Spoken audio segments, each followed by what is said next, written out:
Hi everybody, मेरा नाम है Shipra Tiwari. Welcome back to my channel. कैसे हैं आप लोग? उम्मीद कर रही हूँ बहुत ही शानदार, जबरदस्त और जिंदाबाद होंगे। सो आज की कहानी जो मुझे सुनानी है, आपको सुनना है शिप्रा मैम की ज़बानी। और सनसनीखेज खुलासा ये है कि जो आपका नया वायरस है ह्यूमन मेटानिमो वायरस, इसकी वजह से आपका एग्जामिनेशन कैंसिल हो गया। बस यही सुनना चाहते थे तुम? तो ऐसा कुछ भी नहीं होने वाला है। आज इस पूरे वीडियो को ध्यान से देखना, तो मैं आपको सब कुछ डिटेल से बताने वाली हूँ कि क्या है ये वायरस और किस तरीके से ये स्प्रेड हो रहा है और क्या इम्पैक्ट है आपके एग्जामिनेशन पर। ध्यान से सुनना मेरी बात। तो ह्यूमन मेटानिमो वायरस जो है ये RNA वायरस है। आप लोगों ने कोविड-19 के बारे में बहुत अच्छे से सुना होगा, ये कुछ वैसा ही है। ओके, अब इस वायरस के बारे में हम लोग जानना शुरू करते हैं।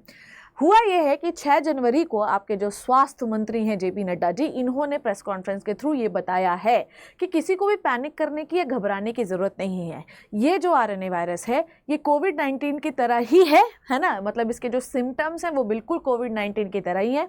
इसमें आपको जो है तो इसमें नाक बहेगी, आपको छींक आएगी, आपको फीवर होगा, आपको हेडेक होगा। बेसिकली एक रेस्पिरेटरी ट्रैक्ट वाला इन्फेक्शन है, मतलब ये रेस्पिरेटरी ट्रैक्ट को अटैक करने वाला है। तो ये ड्रॉपलेट इन्फेक्शन है। मतलब अगर मान लीजिए कि किसी ने आपके सामने ऐसा छींका आच्छी और फिर आपका गाल सहला दिया ओ लाला, तो आपको भी वो वायरस अटैक कर जाएगा।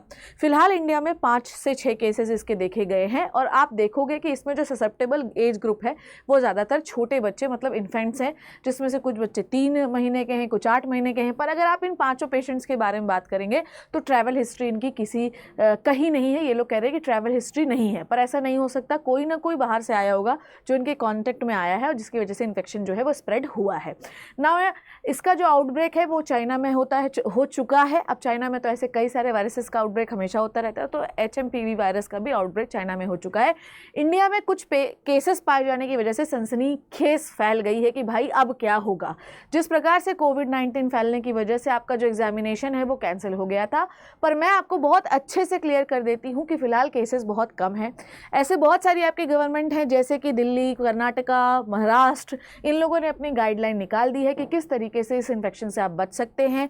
मतलब आपको मास्क पहनना है पब्लिक प्लेसेस पे, छोटे बच्चों प्रेग्नेंट लेडीज़ को बाहर नहीं निकलना है, हाथ धोना है, बार बार हाथ धोना है, सैनिटाइजेशन करना है, घर में घुसे तो नहा के घुसे, सब्जियां फल ये सब कुछ जो कुछ भी आपके घर में बाहर से आता है कृपया करके उसे साफ़ सुथरे तरीके से ही टच करें, उसको धोएं, साफ़ करें, है ना। बच्चों का विशेष तौर से ध्यान रखें। तो अगर गाइडलाइन जारी हो चुकी है इसका मतलब ये कि प्रिवेंशन मेथड्स जो हैं वो सरकार एप्लीकेशन में ला चुकी है। तो अगर आप ये सोच रहे हैं कि कोविड-19 की तरह हम आपकी सरकार लेट करेगी और हम कंट्रोल पाने में थोड़ा लेट हो जाएंगे तो एग्जामिनेशन कैंसिल हो जाएगा, ऐसा कुछ भी फिलहाल के लिए नहीं होने वाला है। ऐसी किसी भी प्रकार की कोई न्यूज़ नहीं आ रही है।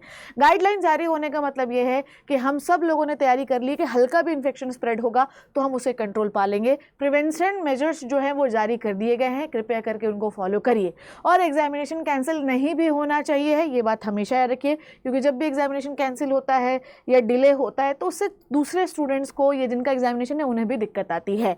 तो कृपया करके अपनी पढ़ाई जो है वो बिल्कुल भी मत बंद करें, बिल्कुल भी ना बंद करें। आपको ये समझ में आना चाहिए कि क्या इसके लिए कोई वैक्सीन है। फिलहाल के लिए कोई वैक्सीन नहीं है। तो यहाँ पर जो है प्रिवेंशन इज़ द मेजर है। प्रिवेंशन ही आपको करना है, इस डिजीज़ से आपको बचना है। कृपया करके घर पे रहिए और घर पे रह के बढ़िया तरीके से ऑनलाइन पढ़ाई करिए, अपने नोट्स बनाइए और एग्जाम में टॉप करके आइए। अब चाहे नीट वाले हैं, CUET वाले हैं, बोर्ड्स वाले हैं, कृपया करके एग्जामिनेशन पर सिर्फ फोकस करिए और किसी चीज़ पर परेशान होने की ज़रूरत नहीं है। ये जो वायरस है इस पर हम कंट्रोल पा लेंगे, पर अगर आपने इस बात से पढ़ाई छोड़ दी कि एग्जाम होगा ही नहीं तो हो सकता है एग्जाम पे आप कंट्रोल ना पा पाए और एग्जाम जो है आपकी ऐसी तैसी कर दे। तो कृपया करके पढ़ाई करिए। इस चैनल पे मैं आप लोगों को पढ़ा रही हूँ तो इस पर ध्यान से पढ़िए। Thank you so much. अपना ध्यान रखिए, क्योंकि याद रखिएगा prevention is better than cure. Bye bye, take care.